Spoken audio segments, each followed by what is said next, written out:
So, for today's video, ay sasagutin ko ang inyong mga katanungan.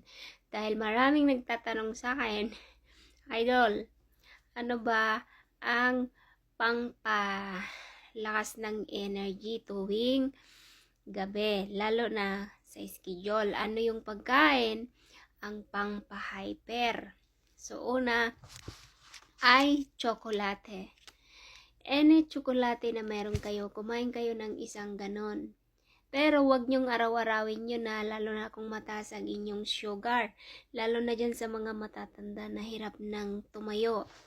Hirap ng tumayo, hirap ng bumangon ang kanilang lato-lato. Yan yung number 1 na kainin nyo, kasi kapag kumain kayo ng tsokolate, ay nakakabuhay yan ng dugo. Nakakapagpataas para maging hyper ka. Dahil kapag kumakain ako nito guys, hindi ako nakakatulog.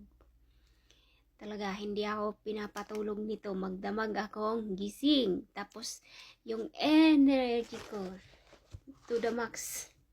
Hindi talaga ako makakatulog yan. So, ito yung number 1 na kainin nyo ay ang tsokolate.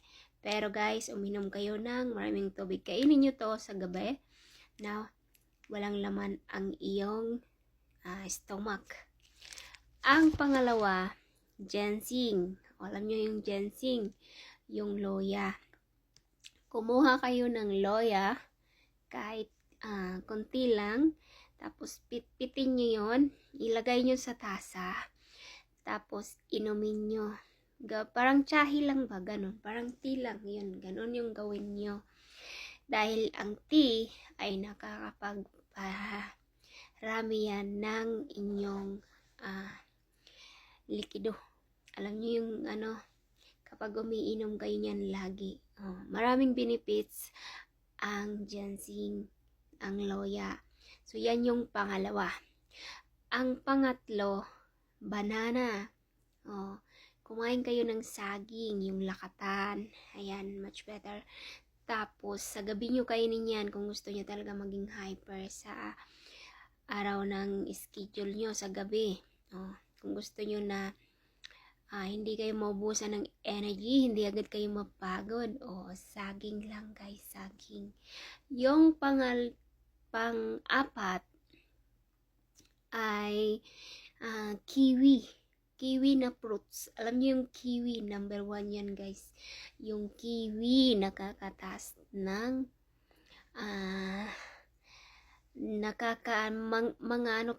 makakaramdam ka talaga na magiging maribong ka. Legit yan, kasi kapag kumakain ako yan, doon ako nakakaramdam ng pagiging maribog. Alam nyo ba yon? Hindi ba kalaging words? Kaya yun, number 1 yun. Medyo mahal yan siya guys, dyan sa meron yan sa mga Chinese market. Meron din sa supermarket, sa Pure Gold. Basta dyan sa mga supermarket, kasi nga special fruits yan siya, yung kiwi. So, pwede din yung juice. Uminom kayo nun kung meron nabibili dyan. So, inumin nyo yan tuwing gabi. Kasi yung kiwi, marami din yung benefits. At number 1 na nagkakatulong. Okay? Yung pangatlo, tsaka alam nyo ba din yung benefits pa ng saging, ay nakakapagbigay yan ng gana. Kaya kumain kayo yan. So, yan yung mga pagkain. Ang panglima ay garlic. Kumuha kayo kahit na 2 bottle ng garlic. Tapos, hiwa-hiwain nyo yun.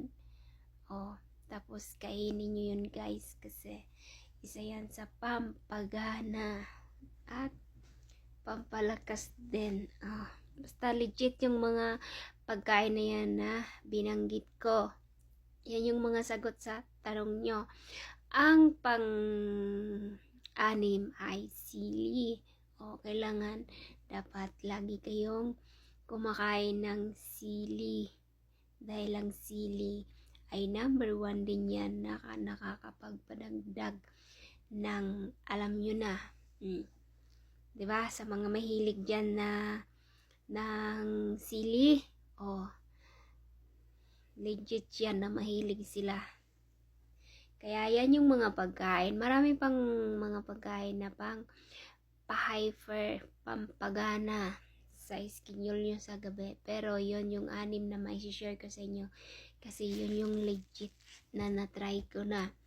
So sana nasagot ko ang inyong katanungan.